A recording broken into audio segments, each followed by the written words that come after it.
سندھ حکومت نے عوام کی شکایات کے ازالے کے لیے سندھ سیکریٹریٹ میں کمپلینٹ سیل بنایا ہے۔ چیف سیکریٹری سندھ سید ممتاز علی شاہ نے کمپلینٹ سیل کا افتتاح کیا۔ سندھ سیکریٹریٹ میں منعقد کمپلینٹ سیل کی افتتاحی تقریب سے خطاب کرتے ہوئے کہا کہ عوام کی شکایات کم وقت میں حل کرنے کے لیے آج کمپلینٹ سیل بنایا ہے۔ انہوں نے کہا کہ وزیر اعظم سیکریٹریٹ اور وزیر اعلیٰ سیکریٹریٹ میں بھی کمپلینٹ سیل بنائے گئے ہیں۔ تو یہ ہم نے مناسب سمجھا کہ یہاں پہ ہم کمپلینٹ سیل لگائیں کہ جہاں پبلک کو اگر کوئی بھی شکایت ہے، کوئی بھی کمپلینٹ ہے کسی بھی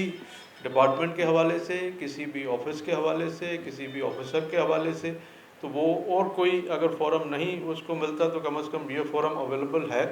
جہاں پہ آ کے آپ کوئی بھی 2 لائنیں لکھ کے آپ اس میں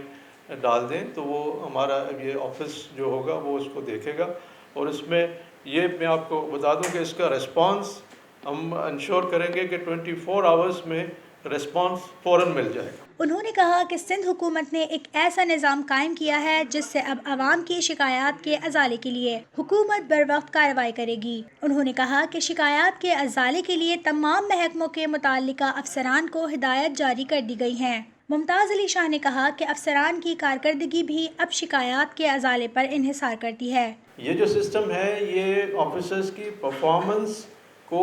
جانچنے کے لیے ایک بہت بڑا ٹول ہمارے پاس ہوگا۔ اب جیسے کیونکہ سارے آفیسرز نے اپنا پرفارم کرنا ہوتا ہے تو اس میں یہ ایک ہوگا کہ جی آپ نے جیسے ہر آفیسر کی ایک ACR لکھی جاتی ہے جس کو پرفارمنس ایویلیوشن رپورٹ PER یا ACR کہتے ہیں۔ ہر سال ہر آفیسر آفیشل کی ایک ACR لکھی جاتی ہے جس میں یہ ہوتا ہے کہ اس نے کام کیسے کیا، اور ابھی جو ہم کہہ رہے ہیں اس میں کوئی وہ ڈیٹا اویلیبل نہیں ہے، بس اس کے آفیسر کے اس پہ پرفارمنس پہ ہم کہتے ہیں کہ ہاں جی یہ اچھا آفیسر ہے، وہ لکھ دیا اچھا آفیسر۔ اس سے یہ ہوگا کہ ہمیں باقاعدہ ہوگا کہ جس آفیسر کے پاس جب یہ کمپلینٹس گئی تو کتنی اس نے ریزالو کی، کتنی نہیں کی، کتنی دیر میں کی۔ تو یہ ایک آفیسرس کی ایک اپنی ایویلیویشن کا بھی ایک سسٹم جو ہے نا یہ بن جائے گا کہ جی آپ نے یہ آفیسر ہے سیکرٹری ایجوکیشن کو ہم نے 100 کمپلینٹس بھیجی، اس نے کتنی دیر میں اس کو حل کیا، اگر نہیں کی 100 سے اس کے بعد 500 ہو گئی، اس کا مقصد ہے وہ کام صحیح نہیں کر رہا ہے۔ درخواستیں موصول ہونے کے بعد ایک کمپیوٹرائز نظام کے تحت ان کو حل کیا جائے گا۔ درخواست گزاروں کے لیے گائیڈ لائن بھی دی گئی ہے جس کے تحت وہ درخواست جمع کروا سکتے ہیں۔ مین مقصد یہی ہوتا ہے کہ جی یہ ریزالو ہوتی جائے، اگر یہ ریزالو نہیں ہوتی ہیں پھر ایکیومولیٹ ہوتی جاتی ہیں، لیکن یہ کنٹینیوس پروسیس ہے۔ یہ کمپلینٹس آئیں گی، کمپلینٹس ریزالو ہوں گی، پھر دوسری کمپلینٹس آئیں گی، پھر وہ یہ تو ایک کنٹینیوس پروسیس ہے، لیکن ہم کوشش کریں گے کہ یہ پروسیس ایفیشینٹ ہو تاکہ یہ کمپلینٹس جمع نہ ہو، کمپلینٹس جو ہے یہ ریزالو ہوتی جائے، لیکن یہ پروسیس چلتا رہے گا۔ جس طرح سے CMIT کا اپنا کام ہے وہ بالکل کر رہے ہیں، اینٹی کرپشن کا اپنا کام ہے، کیونکہ جب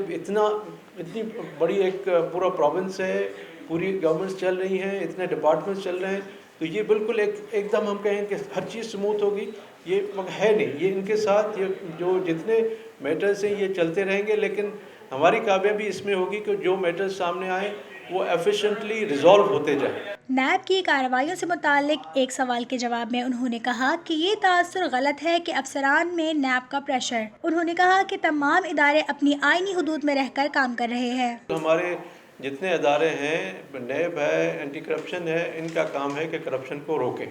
تو کرپشن کے حوالے سے وہ جو بھی اسٹیپس لے رہے ہیں وہ اپنے قانون کے مطابق لے رہے ہیں، اپنا جو ان کا لا ہے اس کے مطابق دے رہے ہیں، اور اس میں سارے آفیسرز کا اپنا فرض ہے کہ ان کو اگر کوئی انفارمیشن چاہیے یا جو بھی وہاں پہ رولز ریگولیشنز کے مطابق ان کو وہاں پہ رسپونڈ کرنا ہوتا ہے۔ تو اس میں ہم یہ بالکل ہے کافی آفیسرز کو یہ جو مشکلات درپیش آ رہی ہیں، یہ آپ کو پتہ ہوگا کہ نیب کے افسران خود بھی آئے تھے، DG نیب نے اور چیئرمین نیب وغیرہ نے بھی آفیسرز کے ساتھ میٹنگ کر کے ان کو بتایا تھا کہ یہ آفیسرز کے خلاف کوئی چیز نہیں ہو رہی ہے، یہی ہے کہ جی جو رولز ریگولیشن ہیں اس کے مطابق، باقی اگر کوئی کسی آفیسر نے رولز ریگولیشن کو وائیولیٹ کیا ہے تو ظاہر ہے اس کو تو پھر وہ فیس کرنا پڑے گا۔